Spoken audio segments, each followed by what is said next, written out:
ஓம் காளி ஜெய் காளி web series எப்படி இருக்குன்னு பாக்கலாம். எடுத்த உடனே பஸ் ஸ்டாப்ல ஒரு வயசான லேடி ஸ்மோக் பண்ணிட்டு உட்கார்ந்து இருக்காங்க. அவங்க பேரு காத்தாடி. அப்போ அவங்கள நோக்கி ஒரு சாமி ஊர்வலம் வருது. அதே சமயம் தூரத்துல ஒரு பஸ் வரத காமிக்கிறாங்க. அந்த பஸ்ஸுக்குள்ளதான் முக்கியமான 2 பேர் இருக்காங்க. அதுல இந்த பொண்ணு பேரு நீலா 4 சீட்டு தள்ளி உட்கார்ந்து இருக்காரு இல்லையா, அவருதான் இவங்களோட ஹஸ்பண்ட். அவரு பேரு வர்கீஸ். நீலா இப்போ பிரெக்னெண்டா இருக்கிறாங்க. திரும்ப இங்க சாமி ஊர்வலத்தை காமிக்க ஒரு சின்ன பையன் தாத்தா கிட்ட நாம எதுக்காக சாமி கும்பிடுறதுக்கு இவ்வளவு தூரம் வரணும்னு கேட்க, அதுக்கு அவரு நம்ம சொந்த ஊர் குற்றாலம் தான், நம்ம ஊர்ல கொடை வச்சோம்னா இந்த ஊர் காட்டுல இருக்க பிடாரிக்கு பூஜை வச்சு அழைச்சாதான் அந்த பிடாரி வருவாளாம். அதுக்கு அந்த பையன் கிணத்துல என்ன பண்ணணும்னு கேட்க, சாமி ஆடுறவன பல்லாக்கோட அந்த கிணத்துல இறக்கணுமா, கிணத்துல இறங்கின உடனே அவன் உயிர் போயிடுமா, மறுபடியும் அவனை மேல தூக்கி பிடாரிய கூப்பிட்டா அவனுக்கு உயிர் வந்துருமா, அப்படியே அவனை ஊருக்கு கூட்டிட்டு போய் கொடையை அடையணுமா. ஒருவேளை அவரு எந்திரிக்கலன்னா என்ன பண்றதுன்னு அந்த பையன் கேட்க, அதுக்கு தாத்தா அவன் எந்திரிக்கலனா அப்படியே பல்லாக்கோட சுடுகாட்டுக்கு தூக்கிட்டு போகணும். இப்போ அந்த கிணத்துக்குள்ள இறங்க போறது கணேசன் சொல்றாரு. இவருதான் அந்த கணேசன். அப்படியே கட் பண்ணி வில்லன்களை காமிக்கிறாங்க. இவர் பேரு தம்புரான், கூட இருக்கிறது ராஜதுரை. மறுபடியும் பஸ்ஸ காமிக்க, பஸ்ல ஒருத்தர் நீலாவையும் அவங்க ஹஸ்பண்டையும் முகத்தை மூடி கண்காணிச்சுக்கிட்டே வராரு. அப்ப பஸ் காத்தாடி உட்கார்ந்து இருக்க இடத்துல நிக்க முகத்தை மூடிட்டு இருந்தவர் பஸ்ல இருந்து கீழே இறங்கி காத்தாடி கிட்ட நீலாவும் வர்கீஸும் பஸ்ஸுக்குள்ளதான் இருக்கிறாங்கன்னு சொல்ல,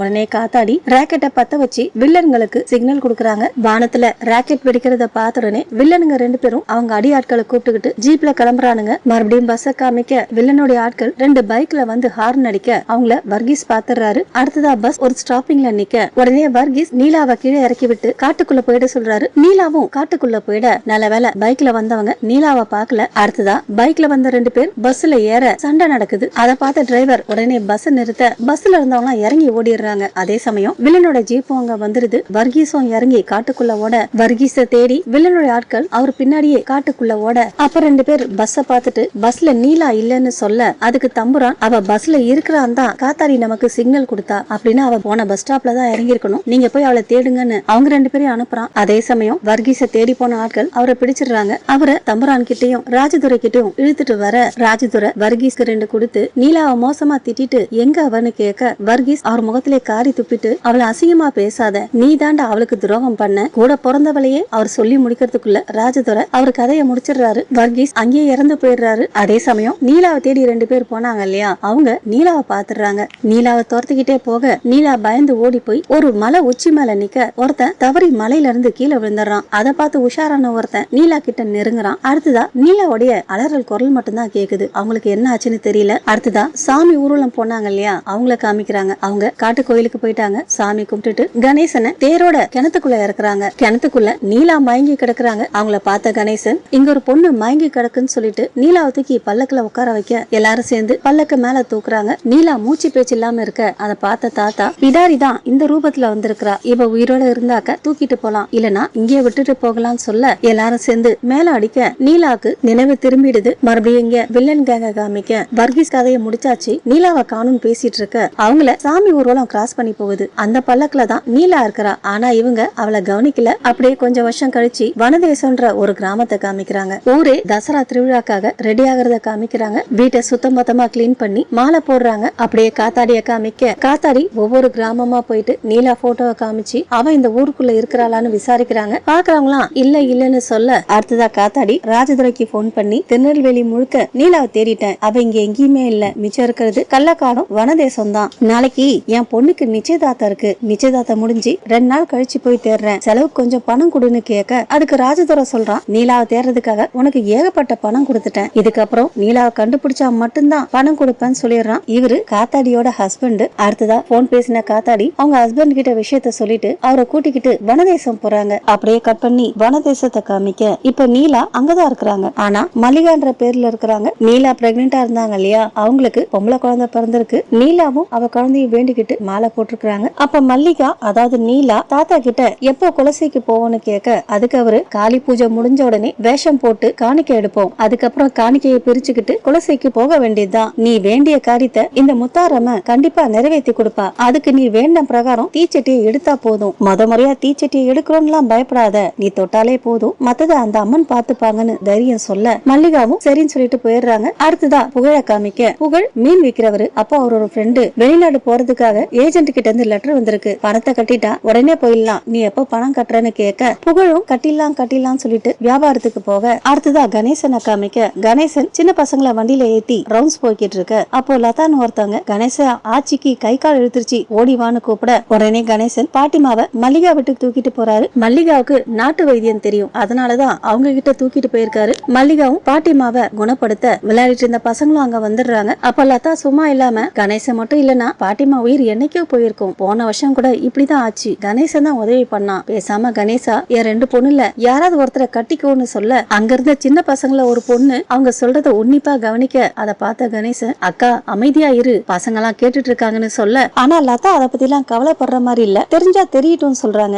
என்ன விஷயம்னா ஒரு சின்ன பொண்ணு உன்னிப்பா கவனிச்சிட்டு இருந்தா இல்லையா, அவ ஓடி போய் பாமான்னு ஒரு பொண்ணு கிட்ட விஷயத்த சொல்றா. இந்த பாமா கணேசனை லவ் பண்றவங்க, பாமா இந்த மைக் செட் எல்லாம் போடுவாங்க இல்லையா அந்த பிசினஸ் பண்றவங்க. விஷயத்தை கேட்டு கடுப்பான பாமா ஒரு ஸ்பீக்கரை பசங்க கிட்ட கொடுத்து லதா வீட்டு வாசல்லே வைக்க சொல்றாங்க. பசங்களும் அவங்க வீட்டு வாசல்ல கொண்டு போய் வைக்க ஊர்ல திருவிழா நடக்கிறதுனால ஊர் முழுக்க ஸ்பீக்கர் கட்டி இருக்காங்க. அடுத்ததா பாமா ஸ்பீக்கர்ல இங்க பாருங்க சொல்ற வேலைய நல்லா செய்யறான்றதுக்காக பொண்ணை குடுக்கறேன் மண்ணை குடுக்கறேன்னா சொல்லக்கூடாது, பையன் எங்க யார் கூட எப்படி பழகுறான்னு விசாரிக்கணும், அவன் யார் கூட பழகினாலும் பரவாயில்லன்னு பொண்ணு குடுக்கலாம்னு நினைச்சீங்கன்னா உங்க வீட்டுக்கு கரண்ட் கொடுத்து ஷாக் அடிக்க வச்சிருவேன்னு சொல்றா. சொல்றத சொல்லிட்டேன், இதுக்கப்புறம் யாராவது பொண்ணு குடுக்கறேன்னு பேசினீங்கன்னா அவ்வளவுதான்னு சொல்றாங்க. அதே சமயம் ஊருக்குள்ள காத்தாடியும் அவங்க ஹஸ்பண்டும் வந்துடுறாங்க. வந்தவங்க ஆளுக்கு ஒரு பக்கமா போய் நீலா போட்டோ காமிச்சு விசாரிச்சுட்டு இருக்காங்க. அப்ப காத்தாடி ஒரு கடைக்கார கிட்ட நீலா போட்டோவை காமிச்சு இந்த பொண்ணை பாத்திருக்கீங்களா, இவளுக்கு கை வைத்தியம் தெரியும்னு சொல்ல அந்த கடைக்காரரும் எனக்கு தெரியாது, வேணும்னா நாட்டு மருந்து கடையில போய் விசாரிச்சு பாருங்கன்னு சொல்ல உடனே காத்தாடியும் அந்த கடைக்கு போய் போட்டோ காமிச்சு விசாரிக்க அவர் போட்டோவை பார்த்துட்டு இந்த பொண்ணை பார்த்தா மல்லிகா மாதிரி இருக்கு, ஆனா நீங்க நீலான்னு சொல்றீங்களே,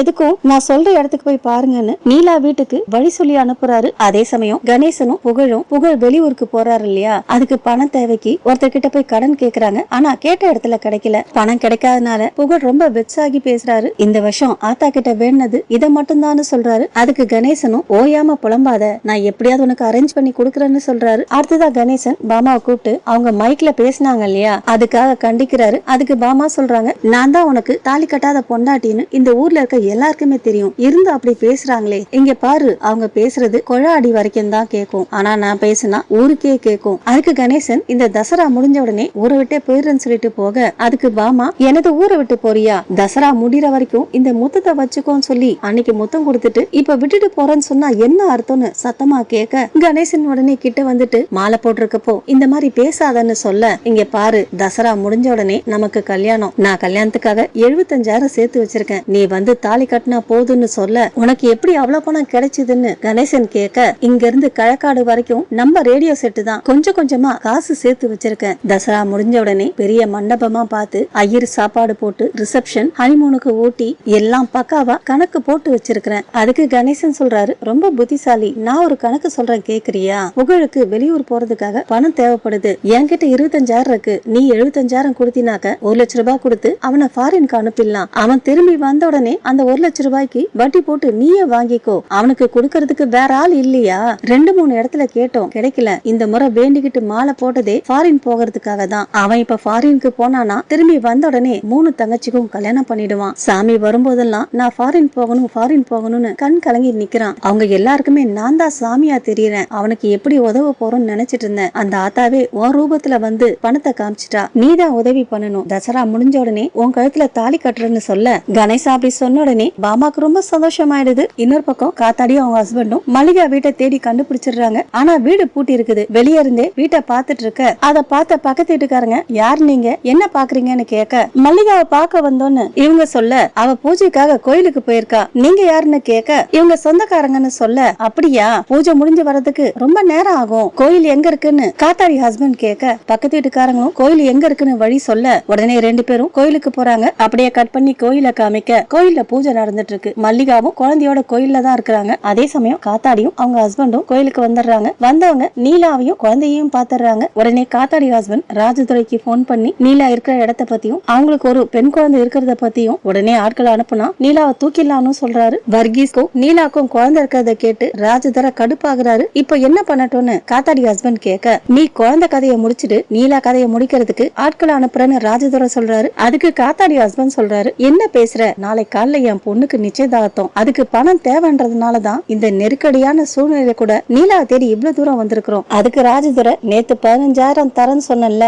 இப்ப 20,000 தரேன், சொன்ன வேலையை முடிச்சிருன்னு சொல்லிட்டு போனை கட் பண்ணிடுறான். போன் பேசின காத்தாடி ஹஸ்பண்ட் காத்தாடி கிட்ட ராஜ ராஜதுரை சொன்ன விஷயத்த சொல்லிட்டு நீ வீட்டுக்கு போயிட்டு நிச்சயதார்த்த வேலைய பாரு, நான் ராஜதுரை சொன்ன வேலையை முடிச்சிட்டு சீக்கிரமா வந்துடுறேன்னு சொல்றாரு. காத்தாடிய வீட்டுக்கு அனுப்புன காத்தாடி ஹஸ்பண்ட் மறுபடியும் கோயிலுக்கு வர அங்க நிலாவுடைய குழந்தை மத்த குழந்தைங்களோட விளையாடிட்டு இருக்கு. குழந்தைய பார்த்த உடனே அவரு தலையில ஒரு சாக்கு பைய போட்டுக்கிட்டு குழந்தை கிட்ட போறாரு. அப்போ மழை வர மாதிரி இருட்டிக்கிட்டு வர அதை பார்த்த மல்லிகா குழந்தைய கூட்டிக்கிட்டு வீட்டுக்கு போகலான்னு குழந்தைய தேடி போக விளையாடிட்டு இருந்த குழந்தைய காணோம். இன்னொரு பக்கம் காத்தாடி ஹஸ்பண்ட் குழந்தைய ஒரு சாக்கு பையில போட்டு தூக்கிட்டு போயிட்டு இருக்காரு. அதே நேரம் மல்லிகா கோயில இருக்கவங்க கிட்ட குழந்தைய காணோம்னு சொல்ல, அப்போ குழந்தை கூட விளையாண்ட பசங்க கிட்ட குழந்தை எங்கன்னு கேட்க, கொஞ்ச நேரத்துக்கு முன்னாடி தலையில கோணி பை போட்டுக்கிட்டு ஒரு தாத்தா தான் குழந்தைய மல்லிகா அக்கா கிட்ட கொடுக்கறேன்னு வாங்கிட்டு போனதா அந்த பசங்க சொல்ல, அந்த தாத்தாவை புகழ் பார்த்ததா சொல்றாரு. உடனே ஆளுக்கு ஒரு பக்கமா குழந்தைய தேடுறாங்க. மைக்லயும் தாத்தாவை பத்தியும் குழந்தைய பத்தியும் அனௌன்ஸ் பண்றாங்க. அப்போ கணேசனும் புகழும் ரத்தமா இருக்க ஒரு சாக்கு பைய பாக்குறாங்க. கரெக்டா அந்த இடத்துக்கு மல்லிகா இன்னும் 4-5 பேர் வந்துடுறாங்க. ஆனா அவங்கள கிட்ட வரவிடாம மத்தவங்க தடுத்துடுறாங்க. புகழ் போயிட்டு அந்த சாக்கு பைய ஓபன் பண்ணி பாக்குறாரு. என்ன பார்த்தாருன்னு தெரியல, அதிர்ச்சி ஆகுறாரு. அதோடதான் இந்த எபிசோட் முடியுது.